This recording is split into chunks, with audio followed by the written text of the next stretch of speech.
Bonjour, alors là on va voir une tactique. Les blancs là font échec et mat avec double échec. Donc on peut voir que la dame est attaquée et au lieu de reprendre, il y a une combinaison. Dame prend en B7, le roi est obligé de reprendre, il n'a pas le choix.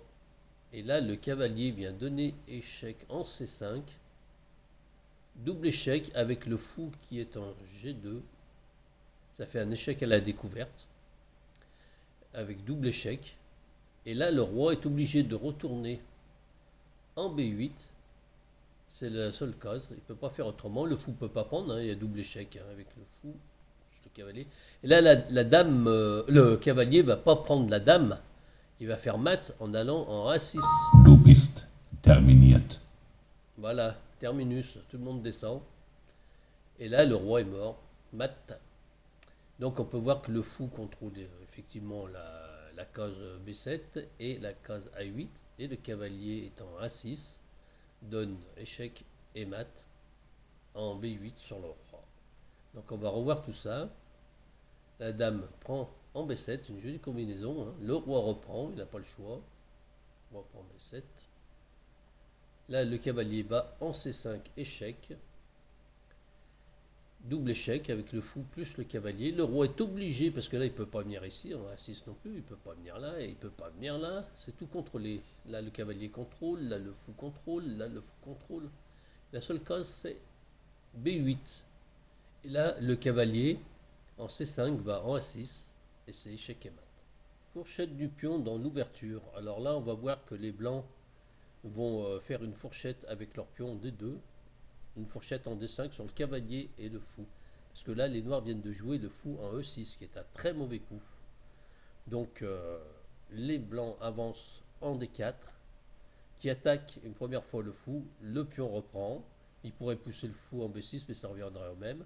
Le pion reprend aussi. Le fou va en B4 pour attaquer la tour parce qu'il n'y a pas de solution autre, sinon c'est encore plus perdant. Là, les blancs continuent leur plan, ils avancent le pion en D5 qui fait la fourchette sur le cavalier et sur le fou. Le fou prend en E1, la dame prend en E1 parce qu'il faut récupérer absolument son matériel. Là, même si les noirs attaquent en A6, là les blancs échangent le fou contre le cavalier et avec le pion ils reprennent le fou. Même s'ils enlèvent une pièce, par exemple, ils enlèvent le cavalier, le fou sera pris. S'ils enlèvent le fou, ça sera le cavalier qui sera pris. Donc là, voilà une très mauvaise ouverture des noirs avec le fou en E6. Donc on va revoir. Donc les blancs voient justement que c'est un très mauvais coup, ils en profitent à l'ouverture, ils poussent en D4, le pion reprend, le pion prend, le fou va en B4, le pion continue sa course, va en D5, le fou prend en 1, la dame prend en 1, et là les noirs perdent une pièce. Et un avantage énorme pour les blancs. La fourchette de pion pour préparer un autre coup. Aux blancs de jouer. Maladroitement, les noirs ont placé leurs deux pièces mineures à distance de fourchette du pion blanc, E2. Comme ils contrôlent la case E4, ils n'ont pas vu le danger venir, mais le réveil va être cruel. Alors là, il va y avoir un grave problème, c'est que le fait d'avoir joué le fou ou repris du cavalier en D5, les blancs vont pouvoir faire une fourchette. Le pion avance en E4, mais on va me dire, mais le fou reprend en E4. Donc c'est nous qui perdons un pion, mais non. Il y a une combinaison. La dame va en A4, échec, et le fou est perdu. Comme quoi, il faut faire vraiment attention de ne pas mettre son cavalier, son fou, comme ça, où on peut risquer une fourchette. Faire attention à ça. Donc c'est pour ça qu'il faut essayer de bien apprendre les ouvertures, pour pas tomber dans ce genre de piège. Parce que là, quoi qu'il fasse, hop, terminus. Les blancs gagnent. E4, le fou prend, la dame en A4, échec bien évidemment, C6, et la dame prend E4. Alors là, on va voir dévier pour mater.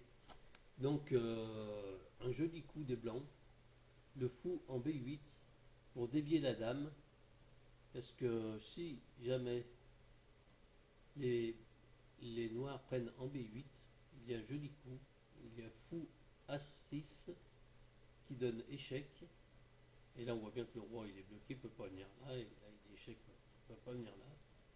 Et là les noirs sont obligés de mettre la dame, et les blancs gagnent la dame.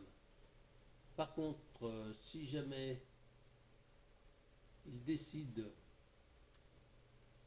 d'aller en B7, alors là c'est magnifique aussi. Le fou prend en A6, jolie combinaison. Donc la dame ne peut pas prendre en A6, parce que si jamais elle prend en A6, dame c'est 7 mat. Donc par contre, si la dame, s'ils mettent le cavalier en D5, bah, c'est pareil. Hein, là. Pour essayer de trouver une défense sans bouger la dame, oui, là, je ne sais même pas si j'aurais dû le montrer ça. Là, les blancs gagnent la dame. Par contre, il y a aussi autre chose, si jamais les noirs décident de contre-attaquer en mettant le cavalier en G4 pour attaquer la dame des blancs, parce que vu que les blancs attaquent la dame avec le fou, ils disent, les noirs, je peux très bien attaquer la dame des blancs, donc plutôt que se défendre, attaquer, contre-attaquer. Et ben c'est pas bon du tout, pour la bonne raison que le fou vient prendre en A6, et que là, la dame, si elle prend en A6, il y a toujours ce fameux dame C7 qui donne mat. Par contre, si la dame va en B7, c'est pareil. La dame va en C7, échec et mat, parce que la dame ne peut pas prendre la dame, bien évidemment, pour la bonne raison que le fou donnerait échec au roi. Donc là, une très jolie combinaison. On va revoir. Fou B8 pour dévier la dame. Dame prend B8, par exemple. Fou A6. Et là, les noirs ont perdu la dame. Voilà, des jolies combinaisons. Il y en aura d'autres combinaisons à venir qui seront jolies, peut-être aussi difficiles, peut-être plus. Il y aura des bonnes vidéos. Ça sera très intéressant. De plus en plus au début, là, ça commence doucement et après ça viendra. Il y aura vraiment de très bonnes vidéos. Alors là, on va voir une jolie combinaison. La dame prend en C7. On va voir pourquoi. Donc la tour reprend en C7. Sinon, si jamais le roi décide d'aller en A8, bah là, les blancs sacrifient la dame en C8. La tour reprend en C8. La tour prend en C8 et c'est mat. Donc là, c'est obligé de prendre. Parce que même s'il s'aperçoit que c'est trop tard, il n'y a pas le choix là. Donc la dame se sacrifie ici pour pouvoir ouvrir cette colonne. Donc la tour est obligée de reprendre, peut même abandonner hein, les noirs. Et là, si la tour reprend en C7, c'est la tour qui prend en D8. Échec. La tour va en C8 et l'autre tour prend en C8 et c'est échec et mat.